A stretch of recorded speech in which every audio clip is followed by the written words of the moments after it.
Bugün sizlerle 60 gün boyunca sıfır hesabı birlikte kasacağız. İlk öncelikle kadromuza geldik. Video dışında gelen oyuncularımızı kadromuza ekleyerek başlangıcımızı yapıyoruz. Gördüğünüz gibi Xavi'mizi de geldik. Buraya ekledik. Barkola'yı sol kanata ekledik. Musiala ofansife. Palmer sağ kanata geldik. İlk saniyelerde arkadaşlar gördüğünüz gibi 99 gelinden başlıyoruz. Tam gaz devam. Şimdi gelen kutusuna geldik. Şenlik fikstürlerde kalma arkadaşlar. Ligler bölümündeki bir tane paketimiz var. Hesaplar arkadaşlar birkaç hafta önceden açıyorum. Daha güzel verimli geçsin diye 13.000 cevher geldi. 107 ve 107 geldik. 2 tane oyuncu çıktı kısacası. Şimdi ise geldik kadromuza. Yedeklere girdik. Kıvan şu anlık direkt kadromuza girsin. Yüzgen yaptı bizi bu arada. Kayoke de sol beke gelsin ve şu anlık tam gaz 101 gelinden devam ediyoruz. Hemen bu iki pozisyona bir transfer istiyorum. Orayı da arkadaşlar inşallah giriş bölümündeki Totti paketinden güzel bir şey gelir diyoruz ve arkadaşlar bakalım yola gidecek mi? Maalesef gitmemiş. Kaç gen geldi? 112 gen Kenan Yıldız'ımız geldi. Çok sevdiğimiz bir oyuncumuz geldi. Şimdi ise onu da kadromuza eklemiş olacağız. Sol kanatımızda Barkola vardı. Onun yerine artık Kenan Yıldız'ımız olacak. 102 gende bu şekilde olmuş oldu. Sistem değişti. Totti'den birlikte sistem değiştiği için arkadaşlar günler birazcık kısa olmuş olabilir. Şimdiden belirtiyorum ve 3 tane arkadaşlar bugün de Darf paketimizi açalım. Bakalım ilk Darf paketimizde bu videoda yola gidecek mi derken gitmedi. Şık gelmiş oldu. İkincisini de açalım o zaman.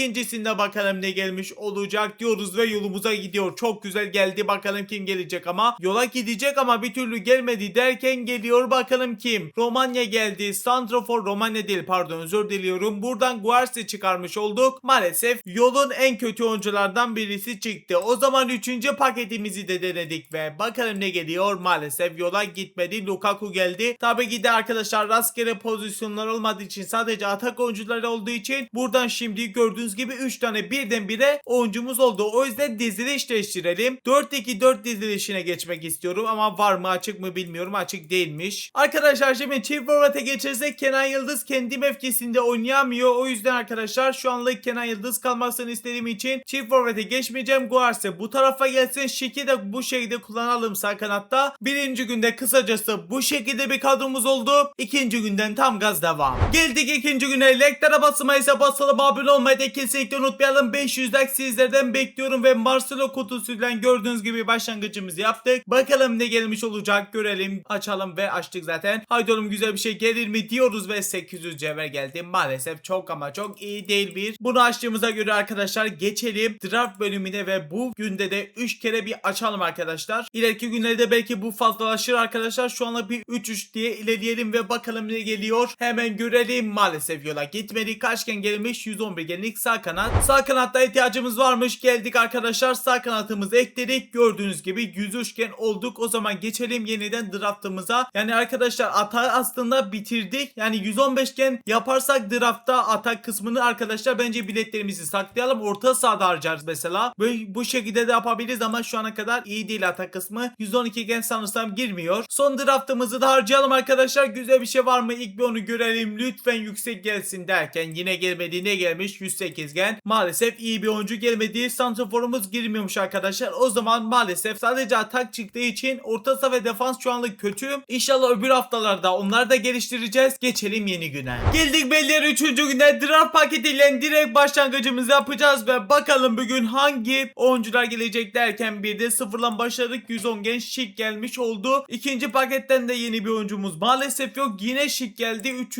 draft paketimizden yeni bir oyuncumuz gelecek ama yola gidiyor mu? Maalesef gitmemiş. Kötü oldu arkadaşlar. Buradan da Anthony geldi ama Anthony kadromuza girme şansı var. Bakalım gidiyor mu derken gidiyormuş. Güzel oldu. Kanatlarımız biraz da gelişti şimdi arkadaşlar. Draft paketinde bildiğiniz gibi şu anda ilk haftada olduğumuz için hep atak oyuncuları veriyor. O yüzden arkadaşlar orta saha defans transferi daha 3. gündeyiz. Hiç güzel bir şey yapamadık. O yüzden geleceğiz arkadaşlar. Buradan bu oyuncularımız işimizi aramıyor. Direkt gördüğünüz gibi 6000 uzatma fişine takasladık ve göndermiş olduk. Şimdi geri çıkalım ve buradan da arkadaşlar 108-117 arası verebiliyoruz ama 113'e kadar buradan arkadaşlar Totti oyuncularımızı verirsek hiçbir sıkıntı olmuyor. O yüzden gelelim arkadaşlar. Buradan da verelim. Toplam 27.000 uzatma fişim oldu. Onun öncesinde arkadaşlar hoş geldin Santra draftında arkadaşlar bir tane biletim var. Onu da harcayalım arkadaşlar. Belki güzel bir şey gelme şansı var. Bakalım gelir mi derken yola gitmedi kaçken 103 gen sağ bek işimize yaramaz. Şimdi geçelim uzatmalar bölümüne. Buradan arkadaşlar bir 12.000 bence uzatma fişi harcayalım. Günlük seçime gelmiş olduk. Etkinlikler bölümündeki günlük seçimde 30.000 açacağız ama şu anlık açmayacağız çünkü yetmiyor maalesef. Buradan bize orta saha defans oyuncuları %90 gelecek ama maalesef 108-109 arası gelirse de arkadaşlar maalesef öyle kötü yanımız var derken Kenan Yıldız bizde var aslında, bunu almamız daha mantıklı ama sıfır hesap kadro kurduğumuz için buradan stoper alacağım. Kadromuzu geliştirmemiz lazım çünkü 109 gen stoper geldi. İkinci uzatma fişimizi harcadık şimdi ise ve bakalım kaç genlik oyuncular gelecek derken 109 gen sol bek sanki işimize yarıyordur, inşallah kadromuzda yoktur diye düşünüyorum. O yüzden buradan Raum almış olduk. Bir kez daha 4000 harcadık o zaman ve bakalım bu sefer kadromuza transfer yapmış olabileceğiz mi diyorum ve Gökereş geldi ama Gökereş şu anlık işimizi aramaz kadromuz için. O yüzden ben buradan TT alacağım ve şimdi kadromuza geçeceğiz. Şimdi geldi kadromuza, keşke sol bek almasaydım da merkez orta saha oyuncusu vardı onu alsaydım diye düşündüm şu anda. Neyse stoperimizi gördüğünüz gibi ekledik, 104 gen olduk. Raum'u da geldik arkadaşlar, onu da ekledik, 105 gen olduk. Sonra ise geldik TT'mizi kadromuza ekledik. Gene atlayamadık ama yine transferlerimiz olmuş oldu. Hatta bu oyuncumuzu merkezde oynatalım, daha yüksek gen olarak oynamış oluyor ve genimiz de 106 gene kadar ulaştım. Her gün o zaman orada uzatma fişi de harcayacağım arkadaşlar. Bundan sonra geçelim o zaman, bugün bitti yeni güne.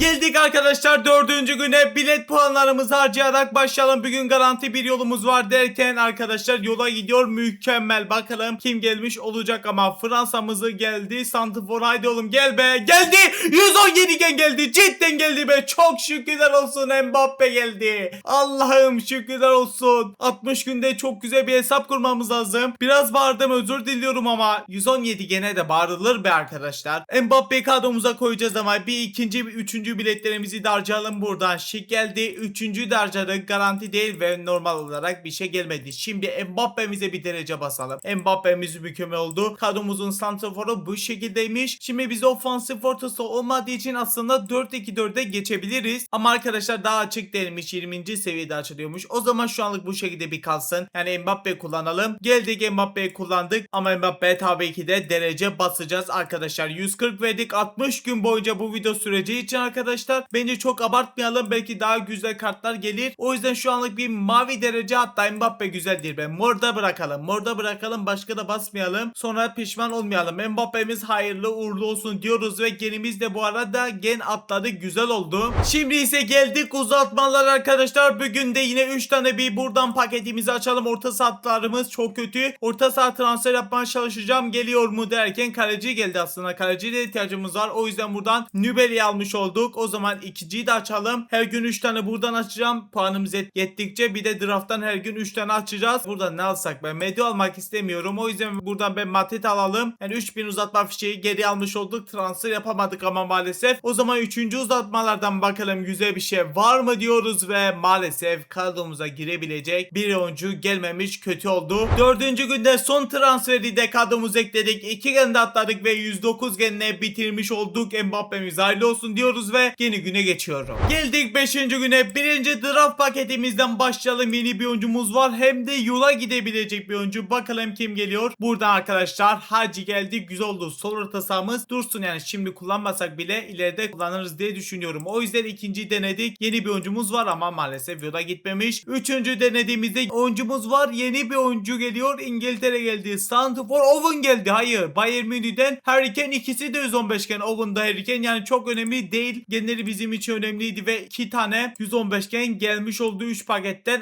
Bizde Mbappe vardı, doğru. Yani 115 genlik arkadaşlar şu anlık yattı diyebiliriz. 4-2-4'e geçeriz. Diziliş açılmış. 4-2-4'e geçelim o zaman. 115 ve 120 genlik 2 tane santraforumuz oldu. Harry Kane'i geldik ekledik, 110 gen olduk. Hacı kaç oynuyor? 111 gen. Burada 109 gen oynuyor. O yüzden bu oyuncumuzu da merkeze ekledik. Gördüğünüz gibi 111 gen olmuş oldu. Şimdi ise uzatmalar bölümüne geldik ve 4000'i harcadık. Bakalım burada 3'te 2 veya 3'te 3 transfer yapabileceğiz mi görelim. Kaleci geldi. Kaleci ihtiyacımız vardır diye düşünüyorum. Bir bakayım ama riske girmeyelim. Arkadaşlar kalecimiz 108 gelmiş. O yüzden ben buradan Nico'yu alacağım. 3000 uzatma fişi çünkü. Gelelim o zaman bir kez daha 4000 uzatma fişimizi harcayalım. Bakalım bu sefer ne gelecek. 60 gün içerisinde zaten kalecimiz gelir daha yükseğe. Buradan hiçbir güzel şey gelmedi be. Bu kötü oldu. Sağ ortası alalım. Sol ortasamız var. Belki diziliş değiştiririz. İşimize yarar. 4000'i o zaman 3. kez harcadık ve bakalım bu sefer hangi oyuncumuz gelecek görmüş olalım. Stoper geldi, bir de merkez orta saha. İki mevkide arkadaşlar işimize yarıyor şu anlık ama ben stoper alacağım. Gördüğünüz gibi uzatmaları bugünlük bitirdik. Geldik şimdi kadromuza. Yedeklerimizden birazcık alta indik. Stoperimizi geldik. Van Dijk yerine ekledik ama gene atlayamadık. Kadromuz bugün bu şekilde bitmiş oldu. Geçelim yeni güne.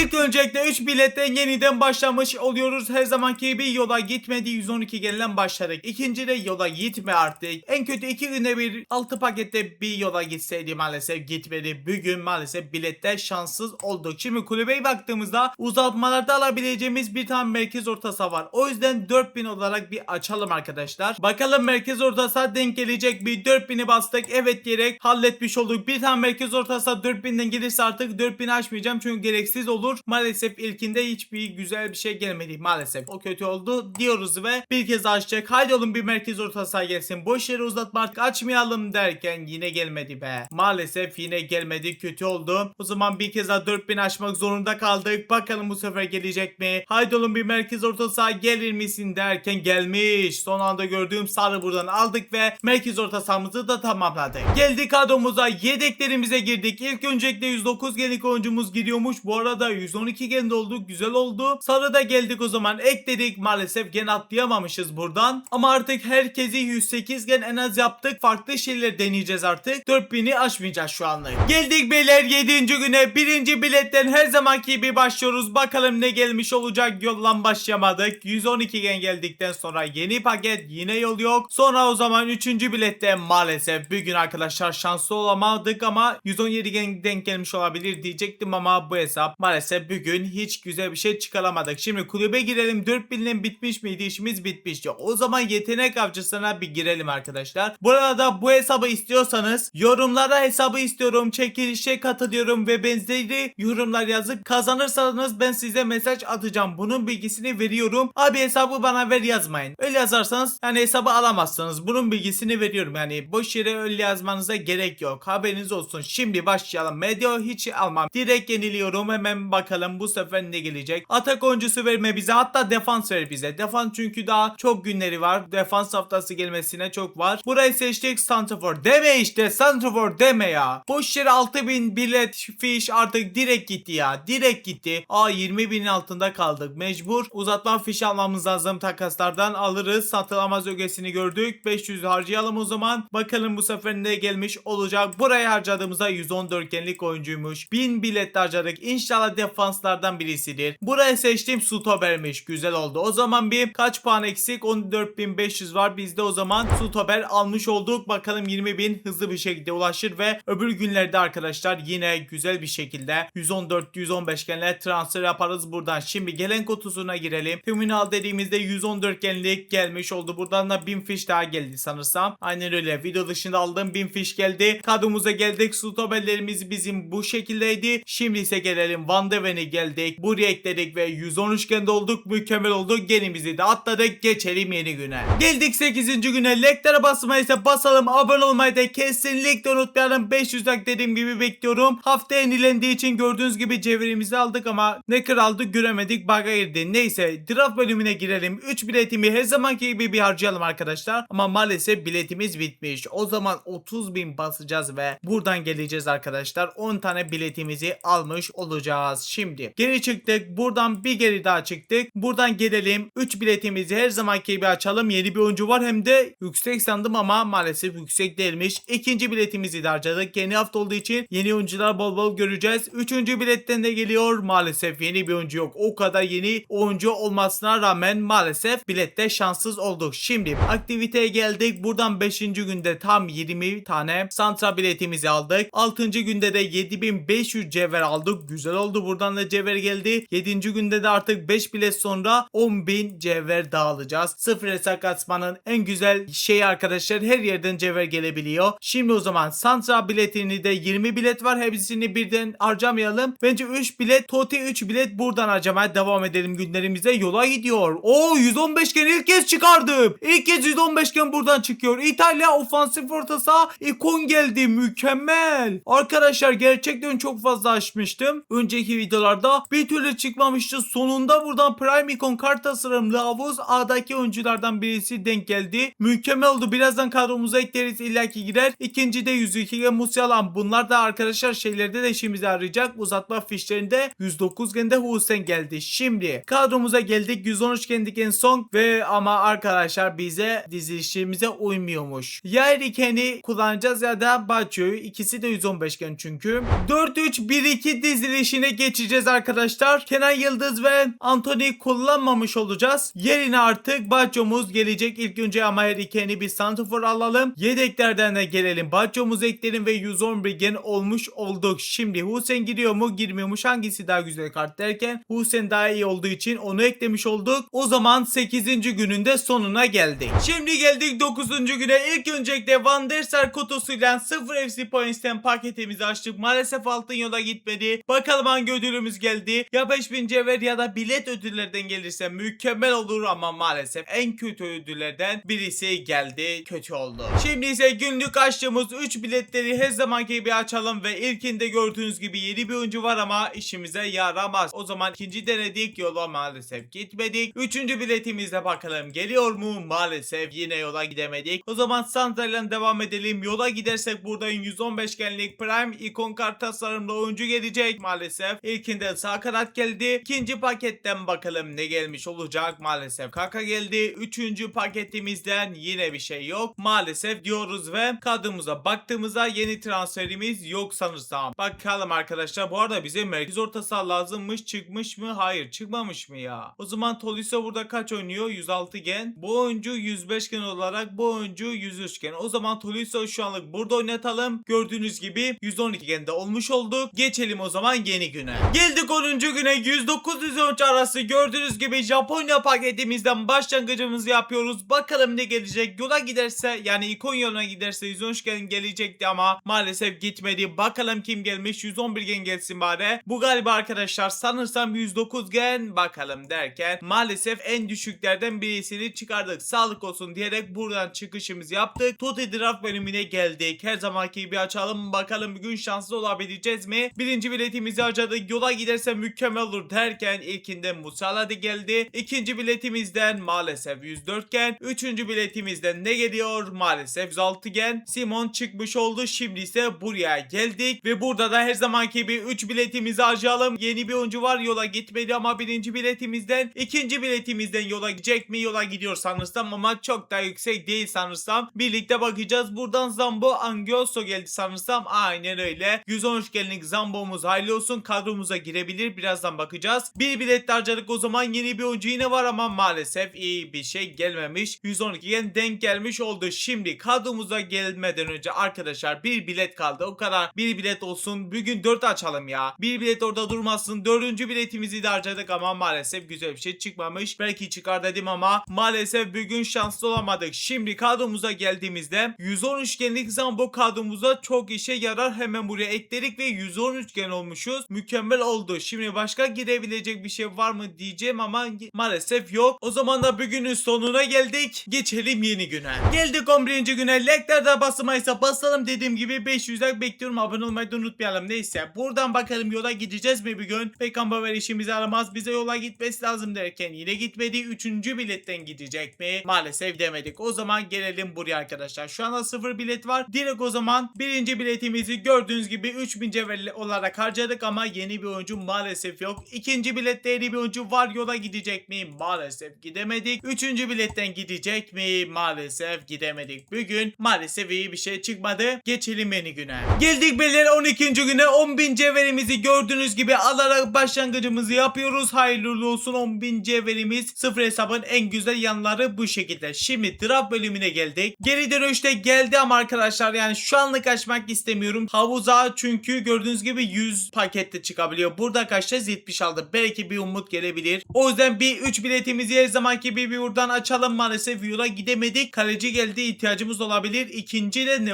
geliyor derken yine güzel bir şey yok. Üçüncü biletimizden ne geliyor? Maalesef güzel bir şey gelmedi. Bu arada 11 ve 12. gün arasında biraz boşluk var. Kayıt alamadım. Bunun bilgisini veriyorum. Haberiniz olsun. Şimdi yedeklerimize girdik. Alisson geldiği için kadromuza giriyor. Eklemiş olduk. Llorente girer mi? Llorente de giriyormuş. Güzel oldu. Başka da girebilecek bu oyuncumuz var. Raum yerine Raum ekliyoruz. Bu da güzel bir an oldu. Gördüğünüz gibi arkadaşlar 114 gen dolmuş olduk. Şimdi geçelim 13. güne. Geldik 13. güne. Lekte basamaysa basalım. Abone olmayı da unutmayalım. Zlatan İbrahimovic. Gördüğünüz gibi kutusuyla başladık ama altın yola gidemedik. Tabelamız kırıldığında bakalım hangi ödülümüz gelmiş olacak? 700 derece yükseltme. Güzel güzel. Derece yükseltmeler genimizi çok arttırma olasılığı çok yüksek. Güzel oldu. Şimdi draft bölümüne girmiş olduk arkadaşlar. Bakalım bu 3 bilette bir gün şanslı olabileceğiz mi? Bir tane garanti oyuncumuz var. Bunu unutmayalım derken yola gidiyor. Bakalım ikinci 117 gen gelecek. Bir derken 116 gen geldi. Sanırsam 116 gen derken ikonu da gördük. Garantiledik 116 gen. Çok güzel oldu. Keşke 117 gen olsaydı ama buna da şükür. Buna da şükür mükemmel oldu. Hatta bence bu bileti bitirelim be. 116 gen geldi. Biletimizi boş yere harcamayalım çünkü biletlerimiz de azaldı. Bir sürü günlerimiz var. 60 gün boyunca bu video çektiğim için bir sürü gün var. Öbür günlerde de lazım olur. Şimdi 4-1-2-1-2 dart dizilişine geçeceğim arkadaşlar ve bu şekilde SC'ni güzel bir şekilde kullanmış olacağız. Şimdi yedeklerimize girmeden önce Hacı merkezde oynatmaya devam edeceğim. Yedeklere şimdi girdik. SC'nimiz hayırlı olsun. Sanırsam gene atlamadık, zaten bu şekildeydik. Ama derece basalım SC'ne. Ama şu anlık full demeyelim. Mor derecede bırakalım çünkü daha iyisi gelmez illaki. Yani 116-117 max zaten. O yüzden kullanırız diye her zaman düşünüyorum. O yüzden mavide mi bıraksam? Mavide bırakalım. MD olduğu için belki değiştirme riskimiz var derken yine gen atlayamadık. O zaman bu şekilde bitirelim bugünü. Geçelim yeni güne. Geldik 14. güne. Uzun zamandır gördüğünüz gibi buradaki biletlerimizi harcamıyorduk. Birden 3 tanesini 8 tanesi pardon hepsini harcayacağım. Yani bitirelim bu biletlerimizi, bekletmiştim birden alırız diye. Şimdi ise hepsini harcıyoruz. Bir yola gitse var ya çok güzel olacak ama şu anlık gitmiyor gördüğünüz gibi. Bir bilet harcadık maalesef. Yine güzel bir şey gelmedi. Bir bilet harcadık, bakalım ne geliyor. Maalesef yola gitmedi. Bu paket arkadaşlar Havuz B'den garanti geliyor. Bakalım o kimmiş? Melen gelmiş. Son biletimizi de harcadık. Maalesef güzel bir şey denk gelmedi. Şimdi Totti defansına geldik. 2 bilet harcayacağım arkadaşlar çünkü artık biletlerimiz çok azaldı. Hatta yola gittiğinde gördüğünüz gibi hiçbir şey harcamayalım. İspanya geldi. Sol bek geldi. Cucurella hayırlı uğurlu olsun. Biletlerimiz de azaldı. Çok fazla günümüz var. Daha bir aydan fazla bu video, bu kayıtlar alınacağı için içimize yarıyor biletler. O yüzden yavaş yavaş ilerlemeye başlayalım birazcık. Cucurella'mızı gördüğünüz gibi Raum yerine ekledik. Zaten 10 senede yeni güne geçtiğiniz için sizlik bir şey yok zaten. Cucurella'mız güzel oldu. Yeni transfer yaptık. Sağ bek ve kalecimiz, stoperimiz bir de merkezde olabilir. Onları da biraz daha geliştirsek çok fena olacak. Geldik 15. güne. Birinci biletten başlangıcımızı yapıyoruz ve bakalım ne gelecek derken yeni bir oyuncumuz var ama yola gidemedik. İkinci biletimiz en güzel bir şey gelecek mi? Maalesef ikinci biletten de güzel bir şey denk getiremedik. O zaman gelelim arkadaşlar. Buradan kulübümüze girdik. Kadromuza geldiğimizde bir transferimiz varmış. Güzel. 2 bilette bir transfer yapmamız güzel bir haber. Hemen de geldik. Ekledik. Üstüne de 115 gen olduk. Çok güzel oldu. Geçelim o zaman yeni günümüze. Geldik 16. güne. Lekler basamaysa basalım. Bu arada abone olmayı da kesinlikle unutmayalım. Bir kez hatırlatma olarak söylemiş olayım. Şimdi buradan arkadaşlar biletlerimizi aldık. 2 bilet gelmiş oldu buradan. Güzel oldu. Şimdi Totti draftına geldiğimizde 2 biletimizi yine harcayalım. Bakalım güzel bir şey bugün denk getireceğiz mi? Maalesef Victor'la gidemedik. İkinciyle gider miyiz? Gittik mi? Gidememişiz. Kötü oldu. Belki kadromuza girme ihtimali var. Bakalım arkadaşlar, girmiyormuş. O zaman direkt yeni güne geçelim. Geldik 17. güne. Totti defansından 1200 fiş vererek gördüğünüz gibi buradan bilet, cevher, derece yükseltme ve 110 genlik şulater bekimizi aldık. Direkt geçelim. Ödüllerimiz bu şekilde arkadaşlar. Kadromuza girebilecek var mı bilmiyorum. Bir baktığımız arkadaşlar girebilecek var mıymış? Varmış arkadaşlar. Güzel oldu. Güzel. Stoperimiz gidiyormuş. Güzel oldu. O zaman yedeklerimize girdik. Şulater bek geldik. Ekledik. Maalesef gen atlayamadık ama o yandan kötü oldu. Başka da girebilecek bir oyuncumuz yok. Şimdi o zaman 2 biletimizi harcayalım. Bakalım bu 2 biletimizden ne gelecek? Bu arada Utoti'miz de geldi. Jinga etkinimiz de geldi ama Utoti'yi şu anlık açmak istemiyorum. Belki ileriki günlerde açarız. Şimdi 11 biletimiz daha varmış. Güzel oldu. Birazcık daha birikti biletlerimiz. 2 biletimizden birincisinde 108 gen, ikincisinde yine yeni bir oyuncu gelmedi. Bugün o zaman bitirmiş olduk bu şekilde.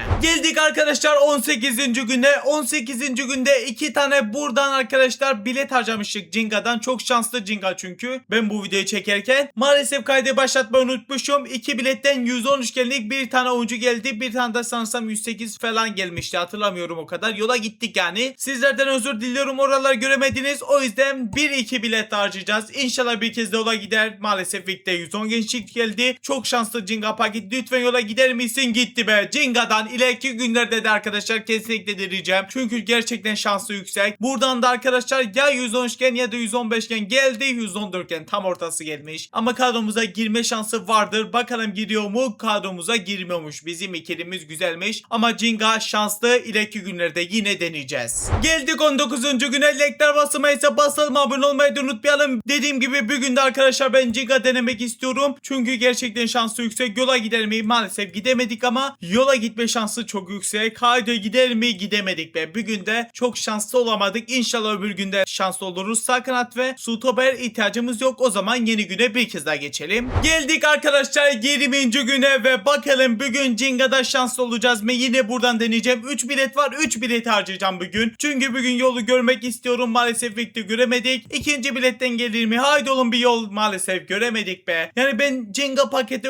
özel bir video çektim. 100 lira paket açtık. Çok aşırı fazla yola gittik. 2 tane 117 gen çıkarmıştık. Yani siz bu videoyu izlerken arkadaşlar çok zaman geçti o video paylaşalı. Ama güzel şanslı olmuştuk. Maalesef 20. günden de güzel şeyler denk getiremedik. İnşallah bir dahaki günde de deneyeceğim. Kadromuza girebilecek bir oyuncu çıkaramamışız ama aynen öyle. Başka da ne vardı? Sutober, Sakarat, onlar da girmez. Yeni güne geçelim o zaman. Geldik 21. güne ve buradan gördüğünüz gibi Carles Alberto kutusu geldi. Belki güzel bir şey gelir. Maalesef altın yola gitmedi ama 25 bilet gelme imkanı yok. 15 bilet, 5 bilet ya da cevher falan gelir misin? Biraz geç geldi ama maalesef güzel bir şey gelmedi. Yani ihtiyacımız olmadı. Yani bunu ne yapalım ya yey? Maalesef buradan Cinga'dan şanslı olamadık ama draft Cinga'sından belki şanslı olacağız. Hemen 0 biletimiz varmış. Cevherimiz var. O yüzden buradan bir 2 biletimizi yine harcayalım. Cinga'dan yine bugün deneyeceğim. Bakalım güzel bir şey gelecek mi yola? Maalesef ilkinde gidemedik. İkincide gider miyiz? Lütfen gitsin. Gitti. Güzel ve Cinga'dan gidene kadar devam edeceğim denemeye. 117 gen Cinga gitmeden istiyorum. Buradan 115 genlik geldi. Bakalım 115 gen Murillo. Güzel. 2 bilette bir tane 115 gen. Fena değildir. Kulübe geldiğimizde girer mi, kadromuza da giriyormuş. Çok güzel. Bir transfer de yapmış olduk. Geldi. Kadromuzu ekledik. Gene atlayamadık ama transferimiz oldu. Geçelim yeni güne. Geldik 22. güne. Like'lara basmaysa basalım, abone olmayı da unutmayalım. Yine Cinga'da şansımı deneyeceğim. Bakalım bugün şanslı olabileceğiz mi? İlk de yola gidemedik. Sabek geldi. İkinci biletimizden gider mi? Haydi oğlum git artık derken yine gidemedik. Belki bir ihtimal kadromuza girme ihtimali var bir oyuncumuz.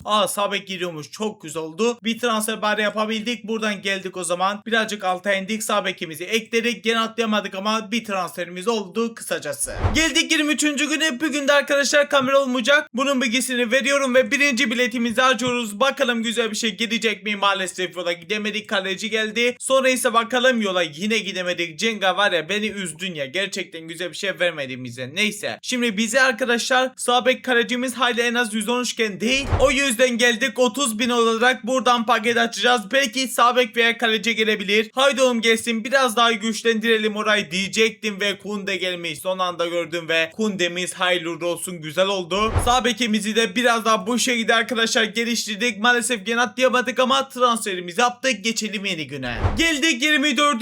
güne ve bakalım bu sefer Cinga beni şansla bitirebileceğiz mi derken buradan Almiron geldi. İkinci biletimizde maalesef yine yola gidemedik. Bugün de kötü bir transferlerden bitirdik. Geldik 25. güne. Cinga'nın da son günü arkadaşlar. Bakalım şanslı olabileceğiz mi? Son iki biletimizde. Haydi oğlum be Cinga. Gitmeden bize bir sağlam bir oyuncu ver be yey. Haydi oğlum Cinga. Lütfen Cinga. Ve yolumuza gidemedik. Maalesef Cinga ile vedalaşıyoruz. Yerine artık 26. gün arkadaşlar Ramazan ve benzeri etkinliklerimizden açacağız. Geldik 26. güne. Hemen haftamızdan ilerlediği için burada arkadaşlar 9000 cevher ve bir tane de gördüğünüz gibi kırmızı zarf falan uzatmalarda almıştım. Şimdi draft bölümüne gelelim arkadaşlar ve gördüğünüz gibi yeni etkinliklerimizin draftı var. Cinga bu arada yenilendi, gitmedi. Bunun da bilgisini veriyorum. Şimdi arkadaşlar yeni oyuncularımız, yeni etkinliklerimiz güzel bir şekilde geldiği için 3 kere açacağız. Hepsinden birer tane açacağız. İsterseniz o zaman yeni ay yılı biletlerle başlayalım. Bakalım güzel bir şey gelecek mi? Yola gidersen memnun kalırız derken yeni ay yılıyla 111 genden başlamış olduk. Cinga'mız yeni oyuncularla birlikte yeniden geldi. Bakalım şanslı olacağız mı derken burada da olamadık. O zaman gelelim mansiyon listesine. Buradan bir kez daha bastık. Yola gider miyiz? Maalesef gidemedik. Bugün de maalesef şanssız oldu. Geldik 27. güne. Gördüğünüz gibi yeni ay yılı 1. günde bir tane biletimizi almış olduk. Birazdan paketi açmış olacağız. 2. günde de derece yükseltmemizi aldık. Bedava derece yükseltme çok önemli. Şimdi o zaman gelelim draft bölümüne arkadaşlar. Yine arkadaşlar 3 bölümde paketimizi açacağız. Bu arada Ramazan da eklendi. Geç eklendi ama eklemiş oldu. O zaman arkadaşlar bu şekilde yapacağız. Bir gün yeni ay yılı Ramazan açacağız. Öbür gün Jenga draft mansiyon listesi. 2-2 böyle ilerleyeceğiz. Hemen yeni ay yılı biletiyle başlayalım. Birinci olarak bakalım yola gider miyiz derken yola gidemedik. Reyne geldi. Şimdi Ramazan'ı açacağız. Öbür günde ise Jenga ve mansiyon açacağız. Bu şekilde devam etmiş oluruz. Buradan yola gittik. Çok güzel. Bakalım 117 gen gelmiş olacak mı derken bu yüksek değil sanırsam. Santifor geldi. Bakalım kaç genlik oyuncuymuş. Arkadaşlar 113 gen Demirovic ama yola gitmemiz fena değil. Güzel. Geçelim o zaman yeni günümüze. Geldik 28. güne. Leklere basılmaysa basalım, abone olmayı unutmayalım. Yeni ay yılı kutlamasında 3. günde 4 milyon coins'ten alarak başlangıcımızı yaptık. Şimdi arkadaşlar buradan gelelim arkadaşlar. Toti kutusu geldi ve yani Lucio kutusu diyelim. 0 FC Points'ten bakalım ne gelecek. Altın yola gidemedik ama karşılığında bize bir bilet 5000 cevher de olur. Gelir mi onlar? Bakalım gelecek mi?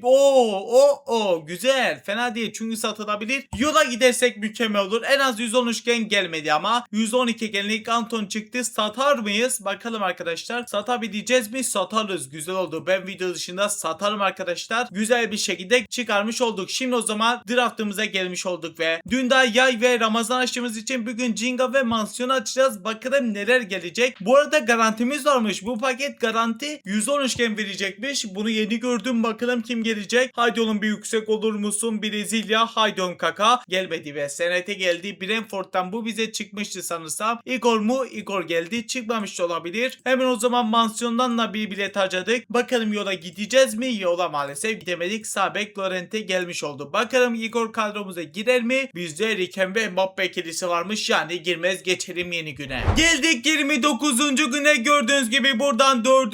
günün ödülünü alarak başlangıcımızı yaptık. Bedava 100 derece ve XP için arkadaşlar güzel bir şekilde oyuncularımızı aldık. Şimdi burada bedava Ronaldinho kutusundan 0 FC Points'ten bakalım ne gelecek. Yine altın yola gidemedik. Haydi oğlum be, ücretsizden bir bilet gelse var ya çok güzel olacak. Haydi oğlum gelir misin? Maalesef yine berbat ödüllerden birisi geldi. Yapacak bir şey yok. Şimdi drafttan inşallah şans oluruz. Bugün ne açacağız? Yeni ay yılı ve Ramazan. Hadi bismillah diyerek o zaman tam gaz başladık. Birinci Ramazan biletten yola gittik. Çok güzel. Zaten 2 tane açıyoruz. Yola gitmemiz çok güzel. İspanya stoper geldi. Bu kaçken? 115 gen. Hayır. 114 gen. Aynen öyle. Alonso geldi. 114 genlik kartıyla kadromuza girme şansı var. Şimdi ise Ramazan'da deneyeceğiz. İnşallah 2'de 2 yaparız. Yapamadık maalesef. Buradan da Højbjerg gelmiş oldu. Şimdi kadromuza baktığımızda girer mi? Girmiyormuş. Giriyormuş aslında. Ama antrenman Van de Ven var. Yani girmiyor kısacası. Boş yapmayalım. Ama arkadaşlar bizde Nesta var ve bunu biz ne zaman çıkardık hiç hatırlamıyorum. Kadromuza da eklememişiz. Bence ekleyelim. Ne zaman çıkardım hiçbir fikrim yok. Bugünlük işimiz bitti. Geçelim yeni güne.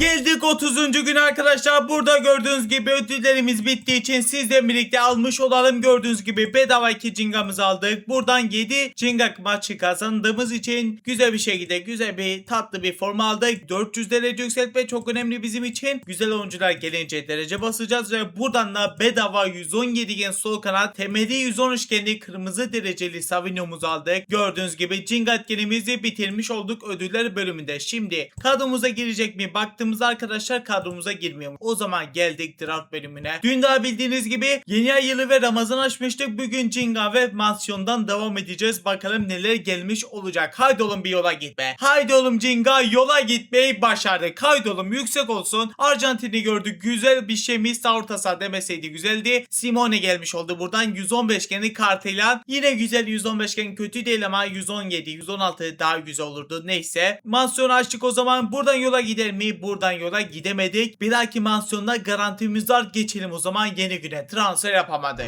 Geldik 31. gün arkadaşlar. Buradan yeni ay yılı kutlamasında 5. günde gördüğünüz gibi bir bilet bir de 2026 tane cevher aldık güzel bir şekilde. Bir de arkadaşlar ne geldi? Ramazan etkinliğimiz geldi ve güzel bir şekilde burada arkadaşlar ödüllerimizi alacağız. Ama şu anda hiç oynamadım. İleriki günlerde de burada güzel ödüllerimizi almış oluruz. Şimdi o zaman draft bölümüne gelmiş olduk. Bugün ne açacağız? Yeni ay yılı ve Ramazan açacağız. İnşallah şanslı oluruz. Hemen birincisiyle başladık. Yola gider miyiz? Bakalım gidiyor mu? Gidemedik maalesef. 110 gen geldi. Ramazan'da o zaman deneyeceğiz şansımızı. Yine garantimiz yok. Bastığımızda hiçbir şekilde basmayacağım. Direkt paketi izledik ama maalesef şanslı olamadık. Bugün de transfer yapamadık. Geldik 32. gün arkadaşlar. Haftamız yenilendiği için buradan gördüğünüz gibi cevherlerimizi alacağız. Jenga etkinlik de gittiği için yıldız biletini videoda alırım diye bekletmiştim. Gelen kutusuna geldim. Kısacası ödüllerimiz bu şekilde. Draft biletimiz 3 tane geldi. Derece yükseltme ve 10.500 cevher. Uzatma fişi zaten günlük 1000 ücretsiz olarak alıyorduk. Oradan geldi. Şimdi buradan geçelim arkadaşlar hangi etkinliğimize ve şu anda gelmedi. Yine gelmedi. Yine gelmedi ve şimdi geldi. Futbol merkezine geldik. Buradan arkadaşlar gördüğünüz gibi bedava 4 tane oyuncudan birisini alabiliyoruz. Kadromuza girmeyeceği için ben buradan Messi'mizi alacağız. Messi'yi severiz. Buradan Messi'mizi aldık. Burayı bitirmiş olduk. Şimdi geçelim o zaman Ramazan etkinliğimize. Bu arada bugünle birlikte Geleceğin Yıldızları etkinliği de geldi ben bu kaydı çekerken. Şimdi o zaman çok uzattım arkadaşlar. Çok özür diliyorum. Buradan Ramazan etkinliğimize sonunda gelebildik ve 2 tane önemli aşamamız yenilendiği için her gün buradan da ödüllerimizi alalım. Unutmayalım. 4 milyonun coins'imizi aldık. Sonra ise ne aldık? 300 antrenman aktarım puanını almış olduk. Burayı da bitirdik. Şimdi geçebiliriz artık draftımıza. Ödüllerimizi aldığımıza göre draftımızı da açalım. Geleceğin Yıldızlarıyla bugün yeni ay yılı açacağız. Çünkü en son açmıştık? Ramazan ve mansiyon açmıştık sanırsam. Bugün sırada yeni ay yılı ve Geleceğin Yıldızlarında var. Bakalım yayda yola gider miyiz derken yayda yola gidemedik. Geleceğin Yıldızlarını da ilk kez açacağız. Bakalım şanslı olabileceğiz mi? Yolunu hiç bilmiyorum. Bakalım güzel bir yol görür müyüz? Yola gidiyoruz. Yola baktığımızda standart yol, sadece renkleri değişikti ama yine güzel tatlı. Nikopaz kar geldi 116. 116 be. Allah'ım sana şükürler olsun. Yine güzel bir oyuncu. Yine güzel bir oyuncu havuzdan çıkardık. Tek de müthiş. Şimdi kadromuza geldiğimizde kadromuzun durumu bu şekilde gördüğünüz gibi. O zaman bir diziliş değiştirelim arkadaşlar. Baggio'yu da yedek dışına bırakmak istemiyorum. O yüzden 4-2-2 dizilişine geçmiş olduk ve şimdi o zaman yedeklerimize girdik. Karlı geldik arkadaşlar. Ofansif ekledik ve 116 geri olduk. Çok güzel. Bir de medyumuzda Hacı oynamasın daha yüksek yeni bir oyuncumuz varmış. Onu da geldik buraya ekledik ve gen atlamadık normal olarak ama kadromuz biraz daha gelişti. Mükemmel oldu. Geçelim yeni güne. Geldik 33. gün arkadaşlar. Yıl kutlamasının 6. gününde gördüğünüz gibi bedava ödülümüzü alarak başlangıcımızı yapmış olduk. Şimdi o zaman geçelim yıldız biletine. Burada bedava paketimiz var. Biletlerimiz var. Hemen onları almış olacağız. Bakalım karşılığında yola gider miyiz? Yola gittik. 108 artıda yola gitmeyi başardık. İngiltere'mizi de gördük. Santifor Owen mu? Owen. Harry Kane. Owen da Harry Kane de aynı şey 115 iken bedava çıkardık. Güzel, müthiş. 3 bilet de almışız. 2400 cevher, 200 derece yükseltme, güzel ödüllerimiz var. Müthiş oldu Harry Kane. Şimdi gelelim o zaman draft bölümüne. En sonunu açmıştık. Yeni ay yılı ve geleceği inşallah öyle hatırlıyorumdur. Şimdi Ramazan'a geldik ve bakalım Ramazan'da neler gelecek. İlk de yola gidemedik. Gökereş geldi. Totti hücum oyuncusu bölümünde bakalım güzel bir şey denk getirebileceğiz mi? Bu arada bu garantiymiş. Garanti bir paket geliyor. Bakalım kim ama yüksek olursa müthiş olur. İngiltere'mizi görmüş olduk. Santifor'da geldi. Owen daha demin çıkacak dedim ama çıkmayan Owen gelmiş oldu. 2 tane 115 genlik kartlarla bugünü bitirmiş olduk sanırsam. Transferimiz Harry Kane bizde varmış zaten. O zaman bugünün sonuna geldik. Geçelim yeni güne. Geldik 34. güne. Hemen burada arkadaşlar 5.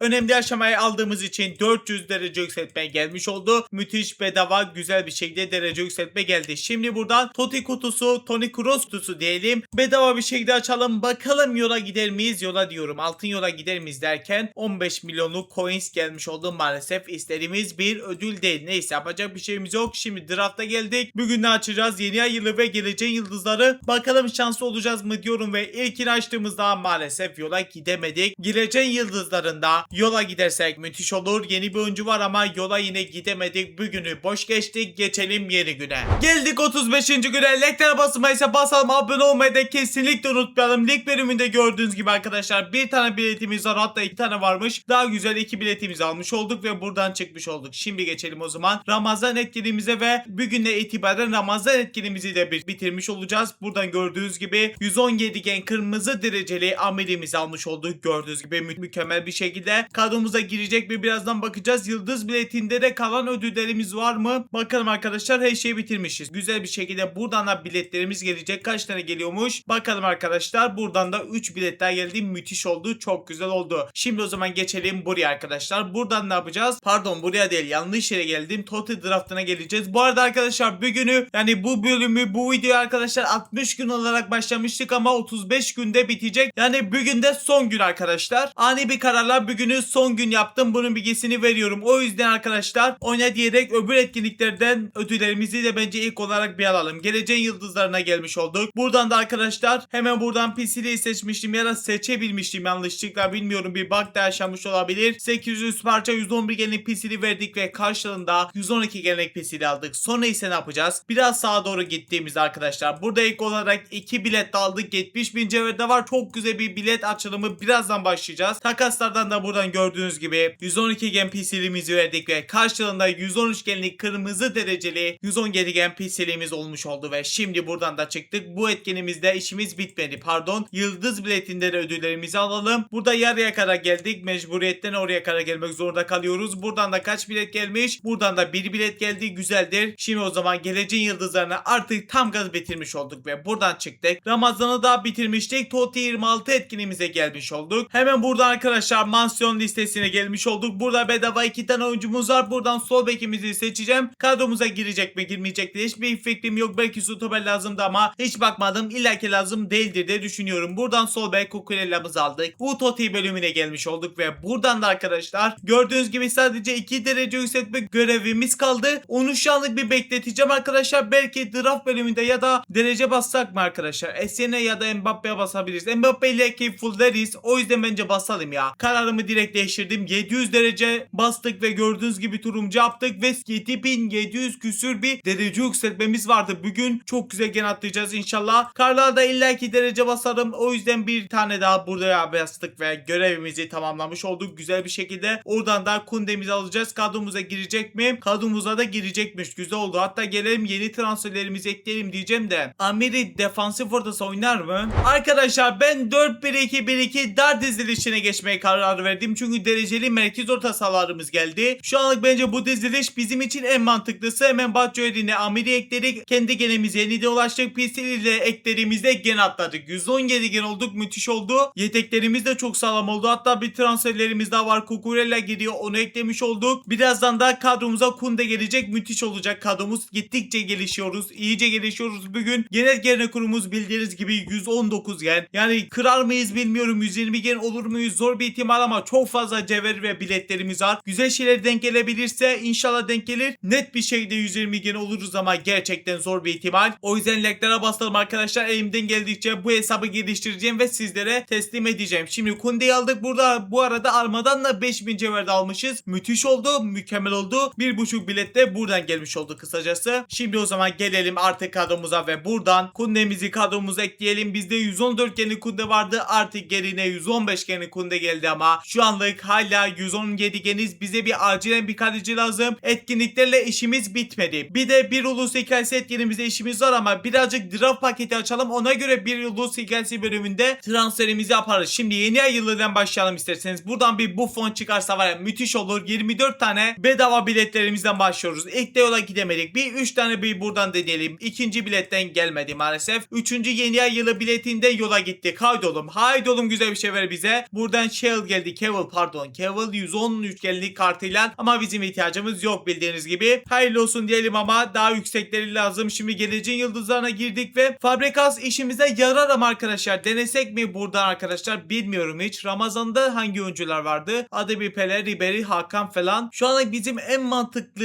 yapacağımız bölüm arkadaşlar ya buradan TOTI ya da yeni ay yılı en mantıklısı gibi duruyor. O yüzden ben şu anlık bir TOTI ve yeni ay yılında deneyelim. Sonra öbür draftlarda da şansımızı deneriz. Şu anlık bir buradan da 2 bilet de harcayalım. Yeni bir oyuncu var, yola geçmedi ama maalesef. Bir bilet de harcadık. O TOTI bölümünde yola geçmedi. O zaman yeni ay yılında birazcık daha deneyelim. 18 bileti bu iki draft harcayalım. Sonraki cevherle alacağımız biletleri öbür bölümlerde harcamış oluruz. Böyle biletlerimizi harcarız. İnşallah 2 tane havuza çıkarmış oluruz. Yeni ay yılı şu anlık yola gidemedik maalesef. maalesef. Totti defansına geldik o zaman. Bir bilet harcadık. Yola gider miyiz? Gitmedik maalesef. Yeni bir XP yoluna gider mi derken gitti. Yolumuza da gidiyor. Bakalım kim ama. Yüksek olursam müthiş olur. İspanya'mızı gördük. Kalecimiz geldi. Arsenal'dan David Raya. Bizde Alisson vardı. Raya girecektir kadromuza ama birazdan ekleriz arkadaşlar. Belki bir ihtimal daha yükseğini çıkarmış oluruz. Hemen yeni ay yılına geldik o zaman. 3 bilet de buradan harcayalım. Yola gidersek müthiş olur. Bir bilet de harcadık. Yola gider miyiz? Gidemedik şu anlık. Bir bilet de harcadık. Gider miyiz bu sefer? Gidemedik. Yine maalesef. O zaman Totti defansa da geldik. Buradan da 3 bilet harcayalım. Gelir mi? Gelmedi ilkinde. İkinci bilette yeni bir oyuncu. Yine yok maalesef. Üçüncü biletimizde yeni bir oyuncu. Yine yok maalesef. O zaman geldik yeni ay yılına bir kez daha. Son 7 biletimiz var ama cevherlerimiz de var. Hatta takas bölümünde yine biletler alabiliriz. Birazdan göreceksiniz. Ağustos ile devam ediyoruz. Buradan da açtığımızda yola gittik. Çok güzel. Haydi oğlum be. İtalya ver.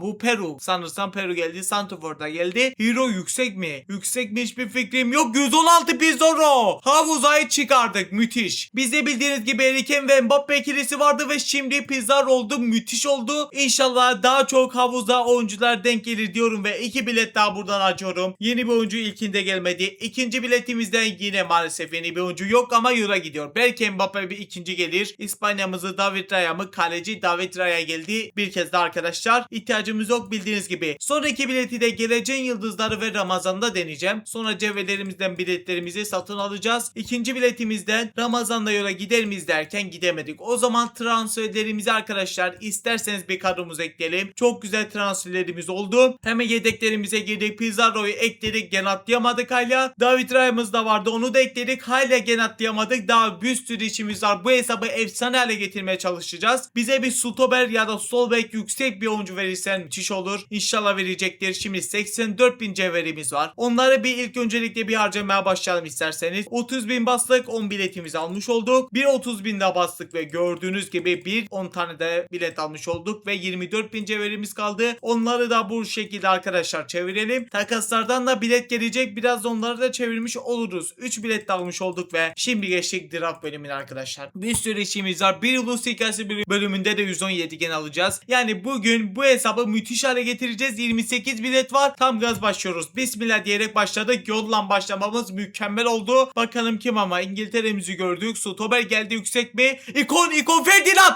117 gen çıktı be. Tam istediğimiz mevkiye. Allah'ım sağ şükürler olsun. 117 gen çıktı be. Müthiş be. Sizlere vereceğim için arkadaşlar bu hesapları yani müthiş oluyor be. Çok seviniyorum. Gelelim Ferdinand'ı da ekleyelim. Stoper lazım dedim ve çok güzel bir şey de çıkarmış olduk. Atak kısmında havuza 2 tane oyuncumuz var. Orta saha hattında havuza 2 tane oyuncumuz var. Defans hattında havuza hiç yoktu. Artık gelmiş oldu. Nesta yerine mi Murillo mu değiştirsek onu düşünüyorum. Murillo'yu değiştirelim bence. 118 gün olduk arkadaşlar. Daha derece basmadık. Bir sürü de işimiz var. İnşallah bir gün gen rekorumuzu kırarız. En kötü gen rekorumuzu tazeleriz diye düşünüyorum ama kırarsak müthiş olur. Daha kaç tane biletimiz var? 27 bilet var. Takaslardan da gelecek yani 35-40 tane bilet daha var diye hatırlayalım. 2 bilet harcadık. Geleceğin yıldızlarında şanslı olamadık. Ramazan'da bizim en ihtiyacımız ne olabilir? Hakan olabilir. Merkezde oynatabiliriz. Derece basarak arkadaşlar. Bunu unutmayalım. Hadi bir pelede işimizi arar da orada havuza o mevkide havuza bildiğiniz gibi var bizde. Karl çıkmıştı.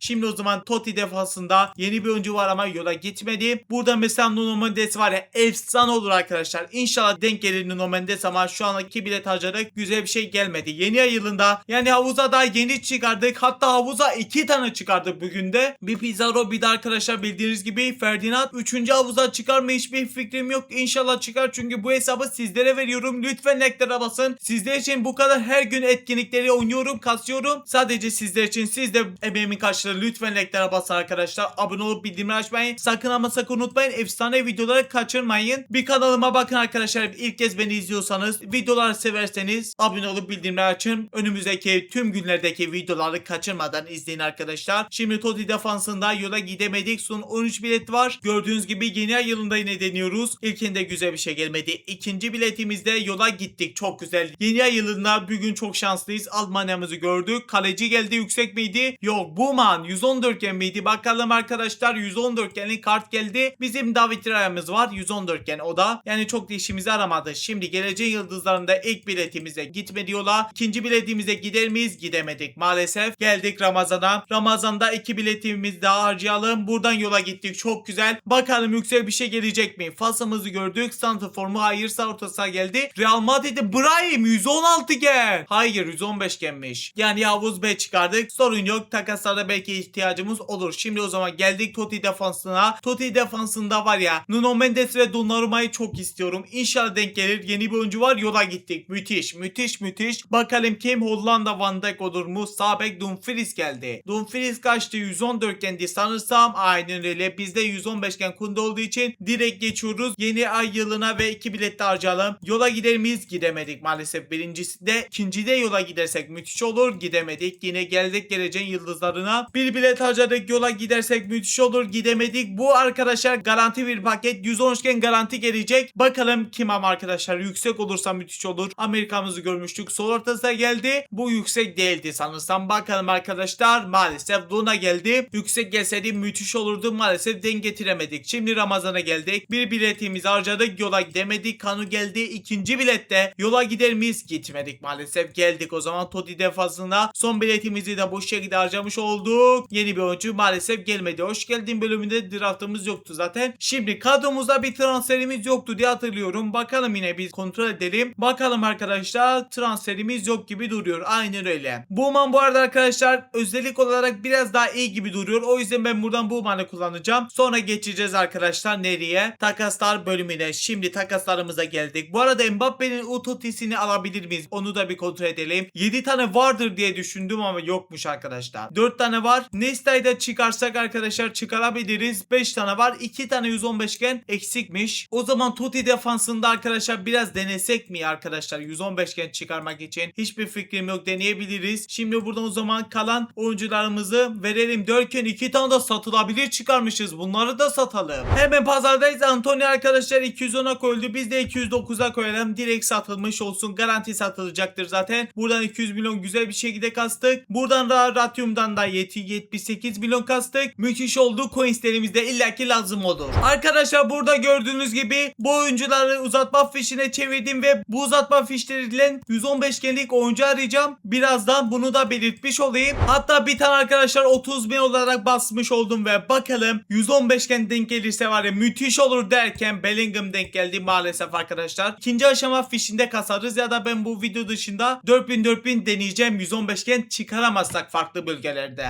Son kez oyuncularımızı çevirdik ve arkadaşlar toplam kaç lira almışız? 10 bilet de buradan geldi. Müthiş oldu arkadaşlar. Şimdi draft'a yine gelmiş olalım ve inşallah yeni ay yılından başlayacağız. İnşallah 10 bilette bir tane daha havuza gelirse var ya müthiş olur, müthiş olur, müthiş olur ama tabii ki de zor bir ihtimal bildiğiniz gibi ama denk gelebilir. Bugün 2 tane havuza çıkardık. Yine denk gelebilir diyoruz ve geleceğin yıldızlarında sonunda garanti olmadan yola gittik. Türkiye geldi, yüksek yoktu ama. Can Uzun gelmiş olduğu 115 genlik kartıyla hayırlı uğurlu olsun diyelim. Can Uzun hayırlı olsun. Şimdi Ramazan'a geldik. Buradan da bir bilet harcayalım. Yola gider miyiz? Gitmedik. İkinci biletten yola gidecek mi? Bakalım gidemedik maalesef. Kalan 5 bileti de arkadaşlar buradan deneyeceğim. Belki 115 genlik bir tane en kötü oyuncu denk gelebilir diye. Alisson'dan başladık. Son 4 biletimizi harcayalım. Buradan yine Alisson geldi. 3 bilette yola gitmedik. Bir XP yoluna giderse var ya müthiş olacak ama şu anda gitmiyor. Üst üste Alisson'lar devam etti. Maalesef buradan da çıkmadı. Bir 10 bilette arkadaşlar gördüğünüz gibi almış olduk ve 10 bilet diyorum. Bir bilet ve bir de arkadaşlar daha demin açtığımız paketlerden Estupinian satılabilirmiş. Bunu da satacağım. 120 milyona gördüğünüz gibi oyuncumuzu sattık. Buradan da güzel coins geldi. Bir bilette o zaman Totti defansında denedik ve yola gider miyiz? Maalesef yine gidemedik. Şivenchenko arkadaşlar kutusunu açmamışız. Bunu açalım. Belki bir bilet gelir. Altın yola gitmeli onu gördük ama tabelamız kırıldı. Sonra ise bize bir yüksek bir ödül verir misin? 800 cevher verdi. Maalesef iyi bir ödül değil. Yapacak bir şey yok. Arkadaşlar buradan 80 bin küsü uzatma fişi harcadım ama bir türlü 115 gen denk gelmedi. Bir tane 115 gen eksiğimiz var ama 113-114 genlik oyuncular bolcana geldi. Bir tane eksiğimizi de gördüğünüz gibi buradan tamamlayacağım. Hemen mağazalara gir diyeceğiz ve buradan 80 FC points'i aldığım için oradan 115 genlik bir tane oyuncu alma ihtimalim olacak. Hemen buradan gördüğünüz gibi 80 FC points'imizi aldık ve sonra ise arkadaşlar oradan 115 genlik oyuncu alabileceğiz ve bu şekilde Uto'da transfer de yapmış olacağız ama ilk öncelikle burada arkadaşlar geleceğin yıldızlarını denemek istiyorum. 80 FC points'ten yani 50 FC points harcadığımızda buradan bize bir bilet verirsen var ya müthiş olur be. Haydi oğlum be. En kötü bana 5000 cevher ver. Lütfen. Bakalım Bakalım gelecek mi, istediğimiz gelmedi. 15 milyon coin işimize maalesef yaramaz. Buradan gelmiş oldu 15 milyon coin. Şimdi o zaman geçelim arkadaşlar buraya. Bonus bölümünde gördüğünüz gibi 115 genlik oyuncumuzu alacağız ve bu şekilde Utoti transferimizde müthiş bir şekilde olacak. Kayıta alıp x bir artış olmuş olsun. Ama seviye 4'te kalırız illaki. Seviye 5 olma ihtimali zor gibi duruyor. Şimdi o zaman geldik buraya. İkinci aşama puanı çevireceğiz arkadaşlar. İkinci aşama puanıyla bir tane de 115 gen alıp arkadaşlar ne yapacağız?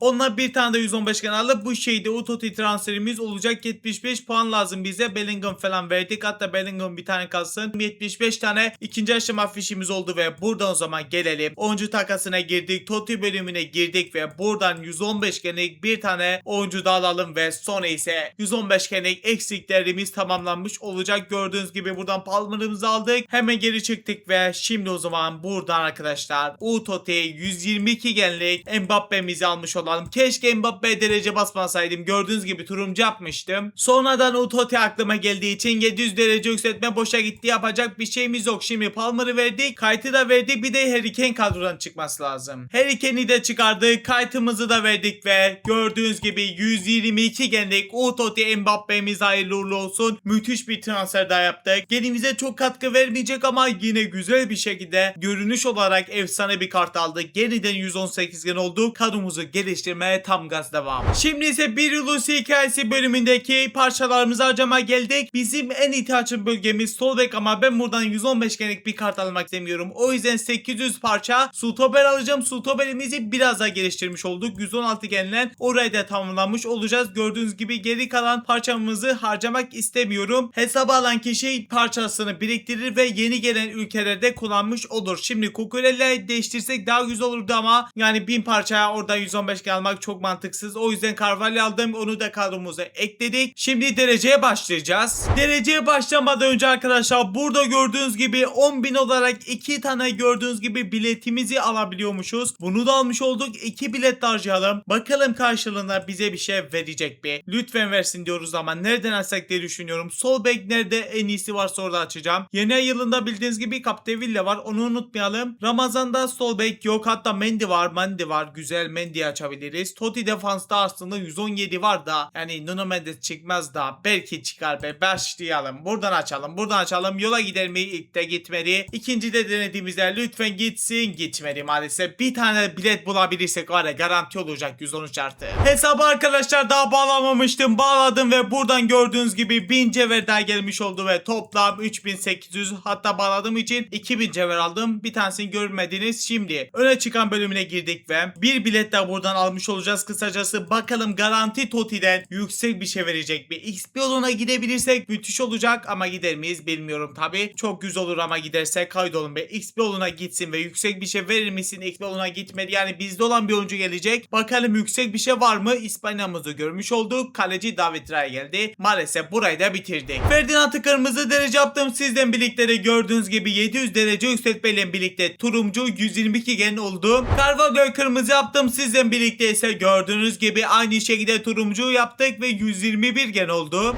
SCN'e de geldik. SCN'i de arkadaşlar gördüğünüz gibi fullledik ve bu kartımıza 121 gen olmuş oldu. Ve son olarak Pizarro'ya da geldik. 700 derece yükseltme verdik ve bu kartımızı da turumcu dereceli 121 gen yaptık. Bakalım genimiz 120 gen olmuş mu? Oldu. 120 genlik efsane bir kadro be. Gen rekorumuzu kırdık yine. Müthiş be. Arkadaşlar like'larınızı bekliyorum. Sizlere efsane bir hesap vermiş olacağım. 120 genlik bir hesap. Burada da efsane videomuzun sonuna geldik. Like'lara basalım, abone olmayı unutmayalım. Ekrana 2 video bıraktım. Onları da izlemeyi unutmayın. Ben de bugünlük bu kadar. Kendinize çok çok iyi bakın. Görüşürüz. Bay bay.